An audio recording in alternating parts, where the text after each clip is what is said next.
नमस्कार। उपवास यानी फास्टिंग धार्मिक दृष्टिकोण से तो इसका महत्व है ही, मगर आयुर्वेद में चिकित्सा और स्वास्थ्य लाभ के लिए भी इसे बहुत महत्व दिया गया है। तो आइए आयुर्वेद के उपवास को थोड़ा और गहराई से समझते हैं।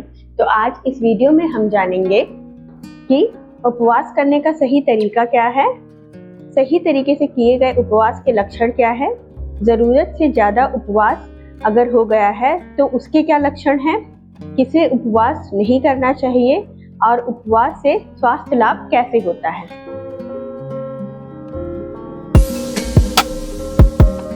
Hello everyone, myself doctor Seema Prajapati welcomes you to think scientific with Ayurveda. आप लोगों को याद होगा 2016 में एक जापानीज साइंटिस्ट योशिनोरी ओइसुनी को नोबेल प्राइज एक ऑटोफैगी नामक कॉन्सेप्ट बताने के लिए मिला था, जिसमें उन्होंने शरीर की कोशिकाओं के नवीनीकरण और पुनर्जीवित होने के बारे में बताया। उनके अनुसार फास्टिंग यानी उपवास ऑटोफैगी को सक्रिय करता है, जो सेल नवीनीकरण की क्रिया पर सकारात्मक प्रभाव डालता है।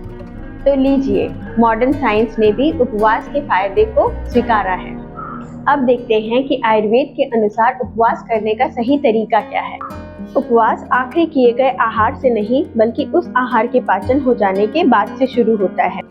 आखिरी किए गए भोजन के पाचन के उपरांत कम से कम 6 घंटे तक कुछ आहार नहीं लेना चाहिए। अगर भूख का एहसास हो तो पानी पी लेना चाहिए, और फिर भी अगर अच्छी भूख लग रही हो तब कुछ ठोस पदार्थ यानी सॉलिड फूड ले सकते हैं। आजकल के जो उपवास में साबूदाने की पकौड़ी, आलू टिक्की, सिंघाड़े के आटे की पूड़ी, ये सारी चीजें चलती हैं, ये आयुर्वेद के उपवास से थोड़े अलग हैं, क्योंकि आयुर्वेद के उपवास में जो भोजन खाने के लिए कहा गया है वह हल्के और सुपाच्य होने चाहिए, बहुत ज्यादा ऑयली या गरिष्ठ नहीं होने चाहिए। अब देखते हैं कि सही तरीके से उपवास करने के लक्षण क्या है, यानी हमारे शरीर में ऐसी कौन सी क्रियाएं होती हैं जिससे हमें ये पता चले कि हमारा उपवास सही तरीके से चल रहा है। उचित रूप से पेट की वायु, मल मूत्र का त्याग होना, शरीर में हल्कापन का अनुभव, मुख और गले में ताजगी का एहसास होना, आलस्य ना लगना, भोजन करने की इच्छा होना, भूख और प्यास एक साथ लगना, आत्मा में किसी प्रकार का कष्ट ना होना। आत्मा में किसी प्रकार का कष्ट ना होना। यहाँ इस पॉइंट में मैं ये बताना चाहूंगी कि आयुर्वेद में शारीरिक और मानसिक, फिजिकल और मेंटल दोनों के स्वास्थ्य का ध्यान दिया जाता है। ऐसा बिल्कुल भी नहीं है कि आप भूख से तड़प रहे हो या सामने वाले की भोजन की थाली को देखकर आपका मन ललचा रहा हो, फिर भी आप जबरदस्ती उपवास किए जा रहे हैं। इस उपवास से कोई भी स्वास्थ्य लाभ नहीं होगा। उपवास शरीर और मन दोनों से करेंगे तभी हितकारी होगा। अब अगर जरूरत से ज्यादा उपवास हो जाता है तो उससे शरीर पर क्या प्रभाव पड़ता है, आइए ये देखते हैं। शरीर में दर्द, मुख का सूखना, भूख का नाश यानी भूख मर जाना, प्यास ज्यादा लगना, सही देखने और सुनने में भी परेशानी होने लगना, आंखों के सामने अंधेरा आ जाना, शरीर के बल का नाश हो जाना। इसे उपवास नहीं करना चाहिए।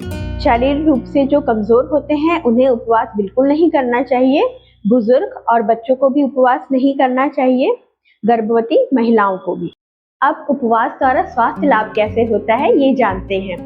देखिए, हमने पहले भी अपने वीडियोस में बताया है कि हमारे शरीर में जो पाचन क्रिया होती है वह एक अग्नि के द्वारा होती है। जैसे बाहर की अग्नि, वैसे ही हमारे शरीर के अंदर भी एक अग्नि होती है, जिसे जाठराग भी कहा जाता है।